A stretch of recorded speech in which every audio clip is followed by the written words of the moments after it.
Wednesday morning, afternoon or evening across the world where you may be at. I am sorry I've not done a video for a little while. I've not been feeling 100% well mentally myself lately, and just other things that life tends to throw at you. But I want to do a video because in the UK here where I'm based, it is upcoming for a UK general election, which is a local political election where we choose our new politicians or politicians who may get re-elected. And I want to talk through some of the political parties that we have here in the UK. So we have the Labour Party, the Conservative Party, the Liberal Democrat Party, the Green Party, the Scottish Nationalist Party, Reform UK, UKIP, and DUP and Sinn Féin, which is from Northern Ireland. And the Labour Party is run by Keir Starmer and Angela Rayner. The Conservative Party is run by Rishi Sunak. The Liberal Democrats is run by Ed Davey. The Green Party is run by Caroline Lucas. The SNP is run by John Sweeney. The Reform UK is run by Richard Tice and Nigel Farage. And the DUP and Sinn Féin is run by Jerry Adams.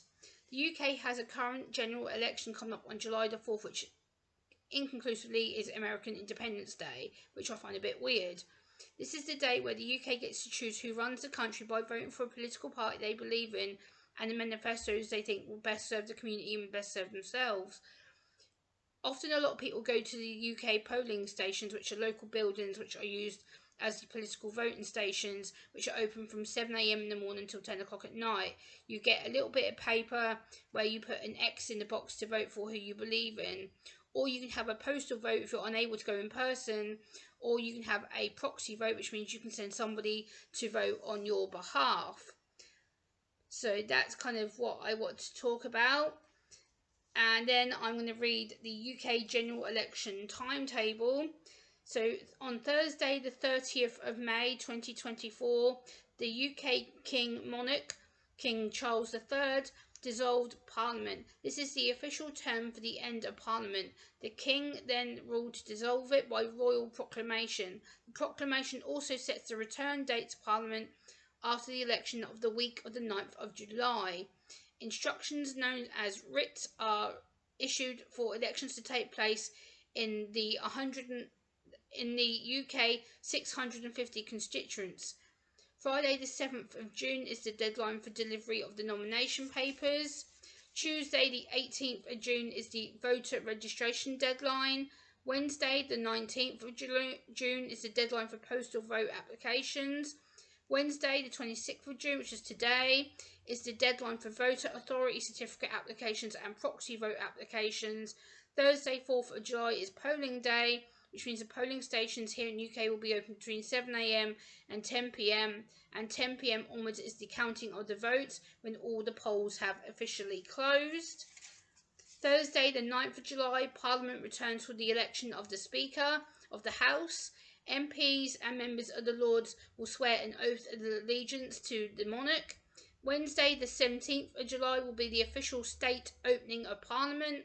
State opening marks the formal start of the parliamentary year. The King's speech will set out the coming agenda for the coming year. So who can vote? Anyone on the electoral register who is over 18, if they are a British citizen, a qualifying Commonwealth citizen, or a Republic of Ireland citizen with a UK-based address. In a general election, each person has the vote. An election day votes in each constituency vote for their preferred candidate in the local polling stations. Under a system catered first past the post, the candidate with the most votes will become MP for that constituency. So what are my thoughts as a UK autistic woman? My thoughts are, I just want to make sure the party or person that I vote for will make a true difference to all disabled people and people with mental health and people with neurodiversity and special and educational needs. This is a very big area of passion for me as an autistic, legally disabled woman who's been campaigning on these issues for over 10 years. I want to make sure that my hometown government and national government take disability more seriously, as I feel past politicians have not cared for disabled people and have left us isolated.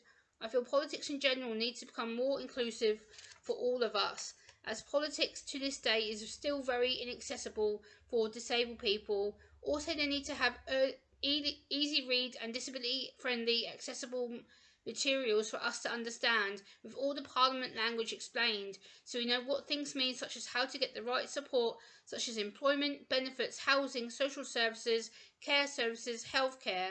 These are often areas that are still not accessible to disabled people. This needs to change. Disabled people need to be listened to and supported to get the right help and access to live a fully independent and functioning life. So that's kind of my thoughts, as well as some more areas that I have here. Politics needs to become more inclusive within employment and housing so autistic and disabled people can have a chance to work in nationwide and local politics. I would love to work within local politics, raising disability issues for people who cannot speak or feel they cannot do this. Things need to change, such as reasonable adjustments needs to be made a more inclusive society. A lot of disabled people often do not understand about the whole political system and what it is about. I've been very lucky with the local political system and the support I've had, but still it needs to have more involvement and more inclusion. Under the current political manifestos, they are not disability friendly or accessible at all. The language they use is very much jargon based and political language based. This is isolating disabled people and people with mental health issues. I think the problem is politics is not inclusive for disabled people or people with mental health issues, as we're not often invited to take part in canvassing or campaigning. Again, this is down to isolation, disability, discrimination, and not informing our human rights. The Westminster system does not understand people with disabilities or mental health issues, especially recently with the Prime Minister, Rishi Sunak, threatening to take away disability benefits. This is totally disgusting and totally inhuman and totally immoral. He is totally out of touch with the reality of how we experience the world and how we live in the world each and every day. So that's kind of my thoughts on the UK general election stuff.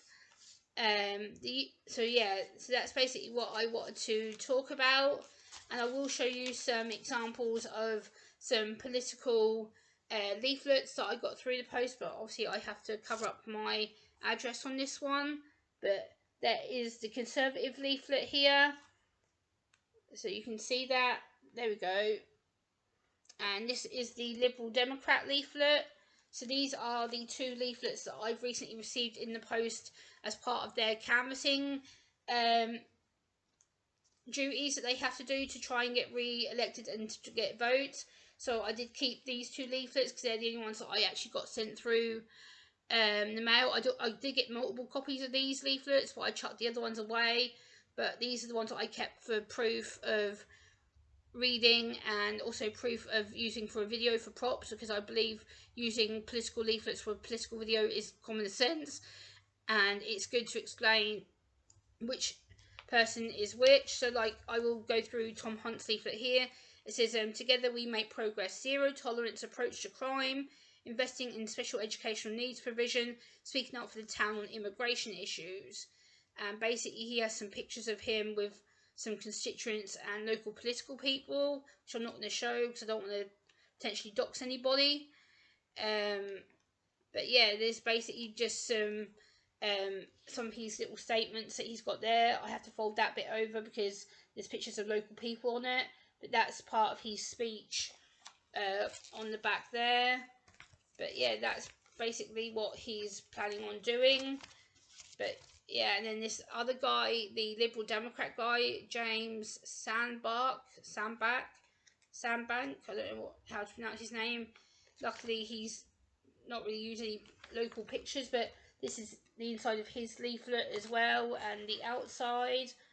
But yeah, I just thought I'd keep these to use for the political reasons, to show you what our politicians are trying to do here in my hometown.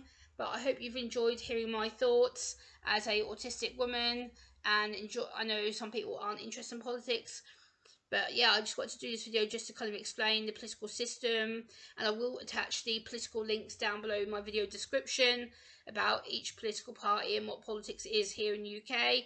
But please like, comment, share and subscribe, and I will see you on the next one. Bye for now.